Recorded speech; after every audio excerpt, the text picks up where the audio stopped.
പെരുന്നാളാഘോഷത്തിൻ്റെ ഒക്കെ പിറ്റേ ദിവസമായപ്പോഴേക്കും സുൽത്തുകുട്ടിക്ക് പനി പിടിച്ചു. അങ്ങനെ ഞങ്ങൾ അവളെയും കൊണ്ട് നേരെ എയർപോർട്ട് ഹെൽത്ത് സെൻ്ററിലോട്ട് പോയി. അവിടുന്ന് ഡോക്ടറൊക്കെ കണ്ടു. നല്ല ചൂടുണ്ടായിരുന്നു. അവരപ്പം തന്നെ കുറച്ച് മരുന്നൊക്കെ കൊടുത്തു. അപ്പോഴേക്കും ടെമ്പറേച്ചറൊക്കെ ഒന്ന് വിട്ട് ആൾ കുറച്ചൊക്കെ ഉഷാറാവാൻ തുടങ്ങി. വിശക്കുന്നുണ്ട്, ബിരിയാണി വേണമെന്ന് പറഞ്ഞു. അങ്ങനെ ഞങ്ങൾ നേരെ നമ്മുടെ മത്രക്കഥയിലുള്ള ചെങ്ങായിസിൽ പോയി.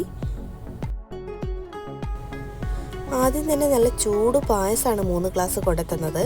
അവർ രണ്ടുപേരും അത് തൊട്ടില്ല. പക്ഷേ എനിക്ക് പായസം നല്ല ഇഷ്ടമായതുകൊണ്ട് ഞാൻ കുറച്ചൊക്കെ കുടിച്ചു. അത് കഴിഞ്ഞ് നമ്മളൊരു ചില്ലി ചിക്കൻ ഓർഡർ ചെയ്തിട്ടുണ്ടായിരുന്നു. അതും അത്ര ഓക്കെ ആയിരുന്നില്ല. അവർക്ക് രണ്ടുപേർക്കും ഇഷ്ടപ്പെട്ടില്ല. അത് ഞാൻ തന്നെയാണ് കൂടുതലും കഴിച്ചത്. പിന്നെ നമ്മുടെ hot and sour chicken soup വന്നു. അത് നല്ല ക്വാണ്ടിറ്റി ഉണ്ടായിരുന്നു, നല്ല ടേസ്റ്റും ഉണ്ടായിരുന്നു. അടുത്തായിട്ട് ഞങ്ങൾ ഓർഡർ ചെയ്തത് ഇക്കാക്കൊരു മട്ടൻ ബിരിയാണി, ഞങ്ങളൊരു ചിക്കൻ ബിരിയാണിയാണ്. സുൽത്ത് അതിൻ്റെ റൈസ് മാത്രമേ കഴിച്ചുള്ളൂ. അങ്ങനെ അവൾക്ക് ഫുഡൊക്കെ ഇഷ്ടപ്പെട്ടു.